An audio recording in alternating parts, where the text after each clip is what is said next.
இதுதான் இந்தியாவின் கடைசி நகரம் தனுஷ்கோடி. ஒரு காலத்தில் மக்கள் நெரிசலாக வாழ்ந்த அழகான கடலோர நகரம் இது. ஆனால் இன்று வெறும் அமைதியும் இடிபாடுகளும் மட்டுமே மிஞ்சியுள்ளன. தனுஷ்கோடி என்ற பெயர்தான் ஒரு வரலாறு. இது ராமேஸ்வரத்திலிருந்து சில கிலோமீட்டர் தூரத்தில் இருக்கும் இடம். இந்து புராண கதைகள் படி ஸ்ரீராமர் இங்கிருந்தே இலங்கைக்குச் செல்ல ராமசேது அல்லது ஆதம் பாலம் கட்டினார் என்று கூறப்படுகிறது.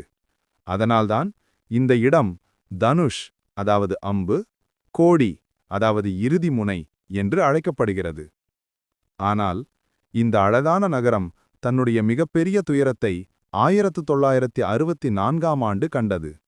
அந்த ஆண்டு டிசம்பர் மாதம் 22ஆம் தேதி இரவு நேரம் பெரிய சுழல்வாயு புயல் இந்தியாவின் தெற்கு கடற்கரையை தாக்கியது. அந்த நேரத்தில் பாம்பன் எக்ஸ்பிரஸ் என்ற ரயில் தனுஷ்கோடி நோக்கி வந்து கொண்டிருந்தது.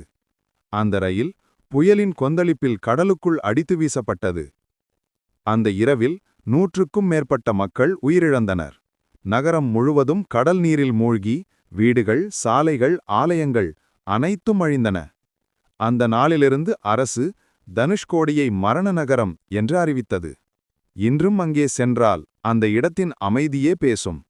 அங்கே பழைய ரயில் நிலையம், இடிந்த தேவாலயம், அழிந்த வீடுகள், இவை எல்லாம் அந்த இரவு நடந்த துயரத்தின் சாட்சிகள்.